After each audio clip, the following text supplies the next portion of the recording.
Hey, so what race were the ancients in the ruins? Yeah, I don't know, but they're definitely not human. I mean, if we look at the murals, they look kind of bug-like. Definitely like arthropod creatures.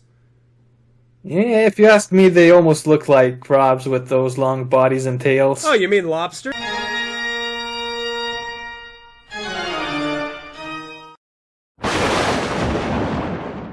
Hey everybody, Slasher here for the third installment of the Don't Starve theories. I'm actually pretty surprised people are enjoying these theories as much as they are. And if I'm being honest, it's also pretty fun figuring out some of these things whilst also role-playing as a mix of MatPat and a shady, overdramatic detective with a drinking problem. What the? A stranger. Slipped right among us. This is going to be a more so light theory this time, as there's really not too much content to go over in means of lobster lore, but it may still be important to talk about. AKA, this theory won't be as long or as cinematic as the other two theories I've done, which you should totally watch if you haven't already. They're very good videos. Also, if you're not subscribed to me, please consider it. YouTube does sometimes unsubscribe. But with that being said, let's get into the theory.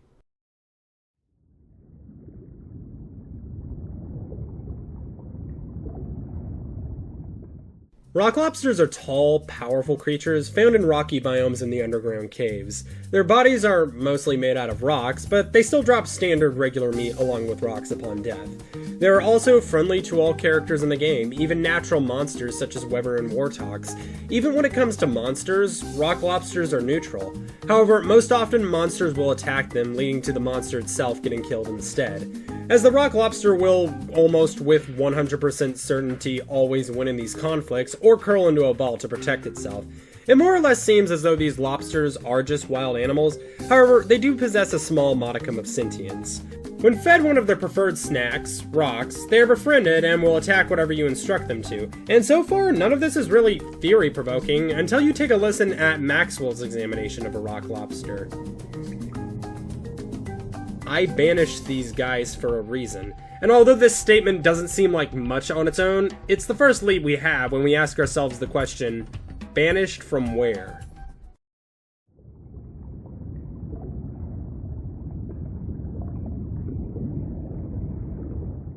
The main place people will probably think Maxwell was referring to is, of course, the surface. Why he banished them, we have no idea.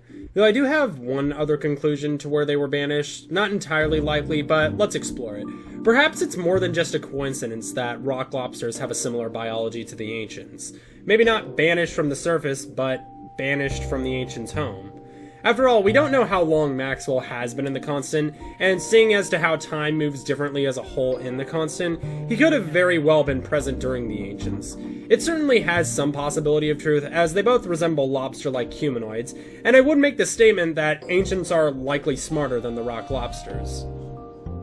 Now, if you watched my previous theory, the monster meat theory, you probably heard my current theory for the fate of the ancients that survived them with a capital T, being that some of them turned into the nightmarish creatures and others became feral entities of themselves. They're now monster meat infecting any other unfortunate soul to consume it. So if this is the case, could we not just conclude that lobsters are unfortunately just another cluster of ancients who simply suffered a less severe mutation? Then no. Rock lobsters drop regular healthy meat, and almost everything about a rock lobster can be explained with real-life examples and evolutionary principles. Rock lobsters are actually a real creature in the wild, and although they aren't made of rocks, there's another lobster creature, the wobster, that lives right under a creature who is. Coral polyps are organisms that exist in the ocean and are responsible for building the foundation for most all coral reefs in the world. The polyp settles itself on a rock or sand, takes nutrients out of the salt water, building an exoskeleton around itself, and when it dies, its stony remains are left behind, allowing for cnidarian organisms, namely coral, to take hold on it. So here's my theory. Wobsters formed a symbiotic relationship with the same polyps in the rocks they lived under, grabbing polyps and sticking them onto their shells. This is also a real-life occurrence in the wild, as can be seen with crabs sticking sea anemones on their backs. This allowed them to slowly build their own rocky shell with the polyps' help, wobsters already being able to move onto land, even in Don't Starve as a whole, which once again they can do in real life, and there are even crayfish that spend their whole lives living in fields. Would lead to the slow and permanent symbiotic relationship we see with rock lobsters and their shells in the caves. With that, I think we can simply conclude that the ancients didn't devolve into the rock lobsters, as there's simply no proof that the lobsters have any form of corruption. However, with this being a likely theory, we can get a closer idea on who the ancients might have come from.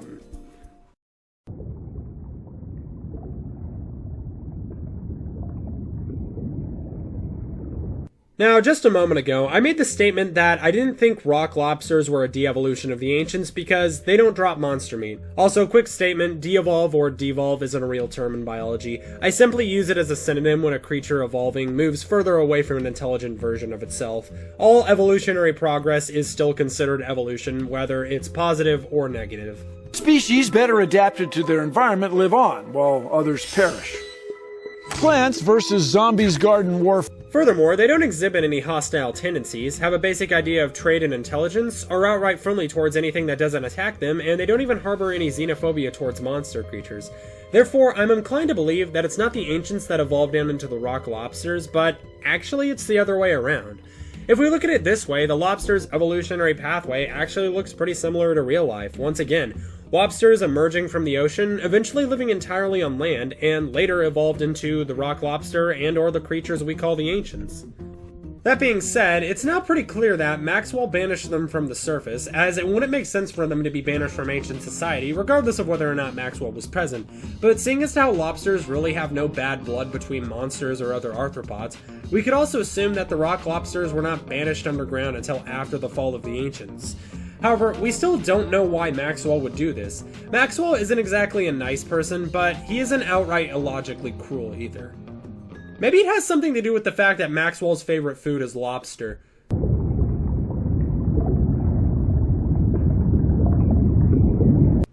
In an update for Don't Starve about 1.5 to 2 years ago, all characters in Don't Starve Together, with the exception of Warley, received a new favorite food.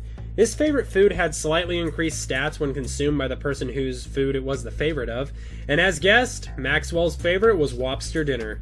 This also isn't the only instance of Maxwell expressing a profound desire to eat Wobster. When examining Wobster and Wobster dens in Shipwrecked, Maxwell once again shows that he has a particular desire to eat Wobster.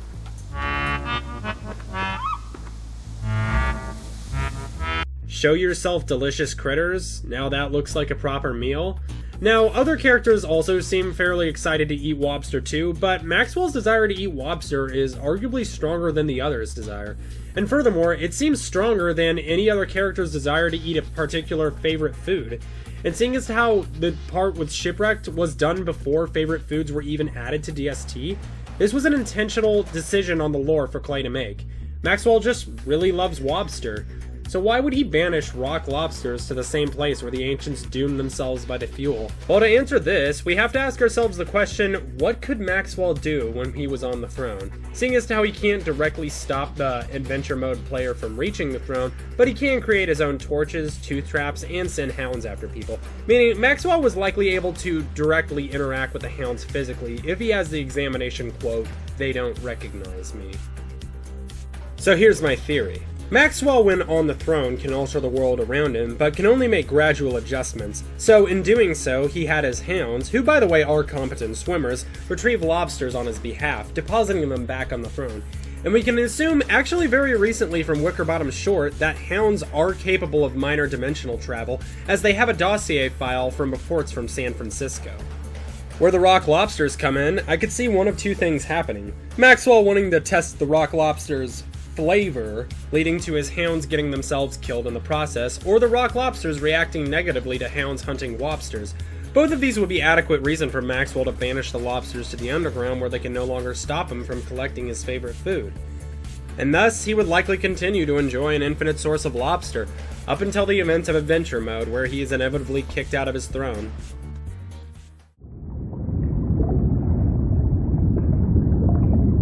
And that's the story of the rock lobsters, the very potential precursors to that of the ancients, the gentle giants that wander the rocks among the ruins. Friendly and intelligent creatures who want nothing more than to chomp on rocks all day.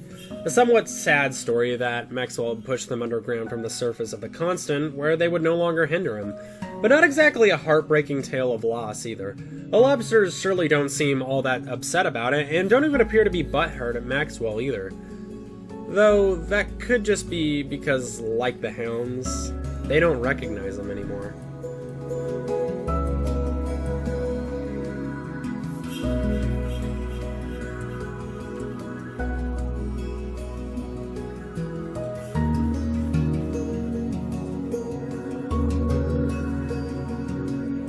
But that's not too surprising with Maxwell. He looks a little bit blue anyway.